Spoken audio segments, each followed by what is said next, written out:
Kapalag pa ang isang bokalista matapos maaresto sa ikinasang anti-illegal drug operation at nasamsam mula sa kanya ang halos kalahating milyong pisong halaga ng shabu sa barangay San Rafael, Mandurriao, Iloilo.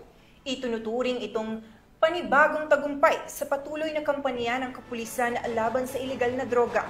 Pinatutunayan ito na walang pinipili ang batas, maging kilalang personalidad o ordinaryong mamamayan.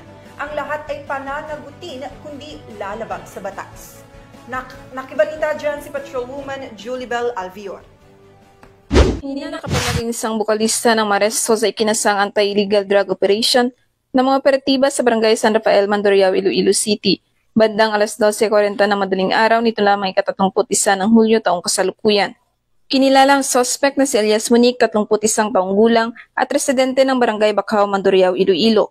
Ayon sa mga kapulisan, nahuli ang suspect matapos nitong bentahan ng isang sachet ng hinihinalang shabu ang isang undercover agent kapalit na 15,000 pesos na buy-bust money. Bukod sa nasabing transaksyon na sabat pa mula kay Elias Monique, ang 5 karagdagang plastic sachet ng hinihinalang shabu na tinatayang tumitimbang ng 70 gramo. Umabot sa tinatayang 476,000 pesos ang kabuuang halaga na ng kupiskang kontrabando. Inamin rin ni Elias Monique na dati na siyang nakulong dahil sa kaparehong kaso. Sa ngayon, kinumpirma rin niyang siya ay kumikilos bilang tagahatid o runner ng iligal na droga para sa isang kaibigan. Kasalukuyang naharap ang arestado sa kasong paglabag sa Republic Act 9165 o ang Comprehensive Dangerous Drugs Act of 2002, particular sa Sections 5 at 11 na tumutukoy sa sale at possession ng iligal na droga. Siya ay pansamantalang nakakulong sa impila ng pulisya habang hinihintay ang formal na pagsasampa ng kaso sa piskiliya. Patuloy na nagpaalala ang Iloilo PNP na ang paggamit at pagtutulak ng ipinagbabawal na gamot ay hindi lamang krimen kundi panganib sa kinabukasan. Dagdag pa nila na magipagtulungan sa mga kapulisan upang mapanatili ang isang maayos, malinis at ligtas na bagong Pilipinas.